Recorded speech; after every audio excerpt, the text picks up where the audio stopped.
یک قوطی ذرت و یک تخم مرغ. مطمئنم که بچه‌های شما هر روز این میان وعده رو از شما میخواهند. مواد لازم: کنسرو ذرت شیرین یک قوطی. حالا با دست چپ درب قوطیمون رو باز میکنیم و ذرتمون رو به یه ظرف منتقل میکنیم و در واقع آب اضافی ذرتمون رو جدا میکنیم یا از صافی عبور میدیم. از ادویه‌های خوشمزه مثل فلفل سیاه نصف قاشق چایخوری و نمک به اندازه نصف قاشق چایخوری اضافه میکنیم و مخلوط میکنیم. نشاسته ذرت 1/3 پیمانه بزرگ و حالا همه موادمون رو با هم حسابی مخلوط میکنیم. تخم مرغ 1 عدد.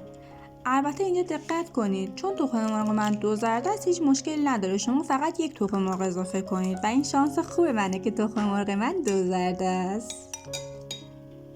همه موادمون رو با هم مخلوط میکنیم تا یک دست بشه. داخل تاول مقدار روغن میریزیم و همه موادمون رو به تابمون منتقل میکنیم.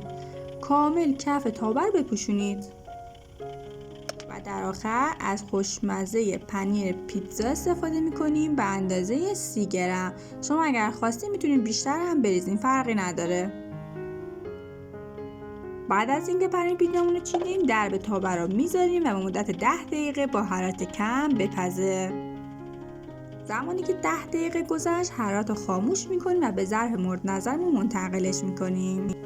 دوستان عزیزم با لایک و سابسکرایب کردم باعث میشین که من انگیزه بیشتری بگیرم. خیلی ممنونم ازتون. حالا با نعنای خوش یا آویشن میتونیم تزیینشون کنیم. میان وعده خوشمزه ما آماده است. نوش جان. به اندازه 1 برش از میان وعدمون جدا میکنیم و بعد تو ظرف مورد نظرمون میذاریم و برشش میزنیم.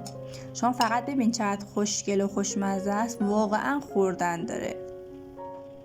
من چون خودم عاشق ذرت مکزیکی ام این غذا رو بسیار دوست داشتم. امیدوارم که شما هم دوست داشته باشین. اگر هنوز عضو کانال نشدین حتما مشترک بشین. خوشحال میشم شما رو ببینم. عضویت تو این کانال کاملا رایگانه و نیاز به هیچ پرداختی نیست. اگر از ویدیو خوشتون اومد ویدیو رو لایک کنید و برام نظراتتون رو بگین. ممنون میشم که حتما لایک کنید. از اینکه همراه من بودین و این ویدیو رو تماشا کردین متشکرم. لطفا زنگوله رو روشن کنید که زودتر از بقیه بتونید فیلم بعدی رو ببینید. دوستتون دارم.